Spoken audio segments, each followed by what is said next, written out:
So coming up, obviously, basketball was a big part of your life. Do you remember a point where you realized like I can be pretty good at this?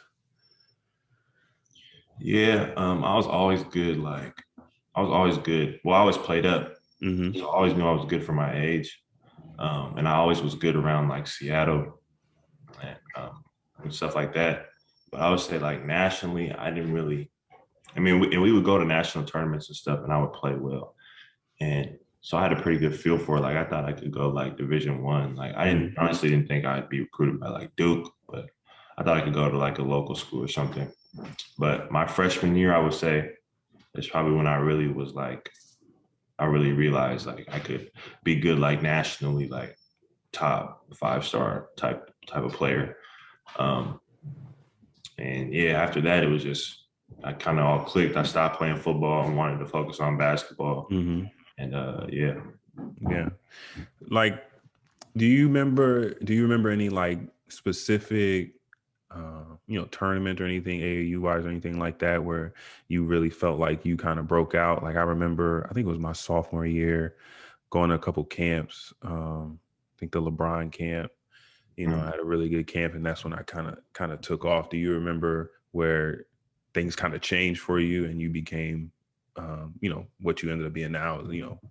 Top five kind of recruit. yeah, probably session 1. I played 17U as a freshman. Mm-hmm. So yeah, session 1 of my first year on the UIBL circuit. So I was freshman playing 17U. So Yeah. that's session 1 in Dallas. Um, I wasn't sure. I was confident in myself. Like I came out there and I felt like I could do well. But like I remember like the director of like my AAU program, like he wasn't Mm-hmm. sure. Like he was my coach growing up, but then he wasn't my coach of the 17s. So he wanted me to play 16s because he just felt like it would be better for me. But the coach of the 17s kind of said he needed me.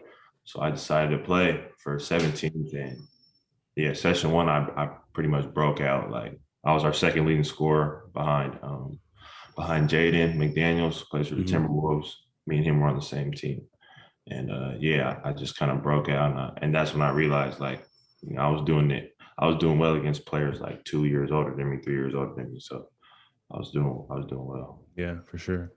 So then obviously you end up now you're, top three, just depending on the ranking site. Mhm. And I'm sure it was, pretty much every school was after you. What was your recruiting process like? Did you feel like it was overwhelming or did you have fun doing it? What was that like for you? Yeah.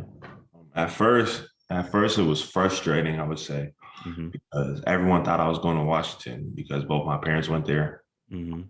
So like schools wouldn't even touch me. Like I talked to Coach Shire like about it because I just was curious, and he was like, yeah, like he knew about me when I was a freshman, Mm-hmm. but like just like what everyone was saying about me was like, don't even like waste their time because he's going to Washington. Yeah. So like during that time of my freshman year on the circuit, like I was playing really well, like on I was ranked high, like on everyone's radar, but I wasn't hearing from nobody. Mm-hmm. So it was weird. I didn't know why. So it wasn't like I knew that. Like I didn't know why. So I thought I was doing something wrong or something. So it was frustrating at first, but I would say towards my sophomore year, I started hearing from like more schools nationally because at first it was just a lot of Pac-12 schools. Like it was the Mm-hmm. only recruitment I was getting. But nah, my sophomore year is when it picked up. Like that first day where coaches could contact you, I heard from pretty much like every school. I think I got like 20 offers in like one day. Like it was Yeah. crazy. So and then after that, it was hectic. Yeah. Yeah, Yeah. It's crazy how just rumors just start out of nowhere, yeah, no, it in was. recruiting. People just assume things out of nowhere, and you're like, I never told anybody that. Yeah, exactly. um, so in your recruiting, like what was your process in narrowing schools down? I know you just mentioned, you getting offers left and right from everywhere. How did you narrow it down to, I think you had like a top six at one point. Mhm. How did you get to that list? Yeah, I had top 9, and I cut it down to 6. Mm-hmm. Um, I cut it down to 9 before my junior year started, before my junior season started. I cut it to 6 after.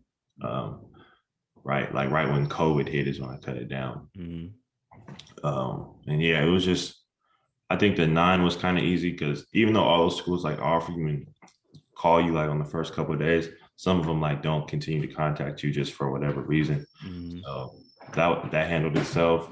And then yeah, it was just like picking the schools that I liked, picking the schools that I talked to the most, I had the best relationship with.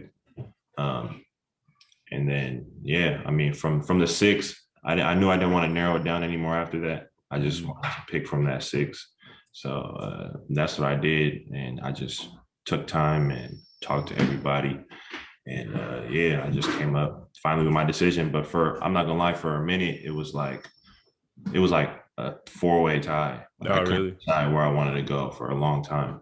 And I was like, I didn't think it was gonna change. Like I was like, I can see myself going to any of these schools. Like, I don't know. It's like no one's gonna separate themselves. Like, because it's COVID, like there's not even, I can't really take a visit again or nothing like that. So yeah, I was stuck for a minute, but eventually Duke separated themselves and it was the right decision. Yeah.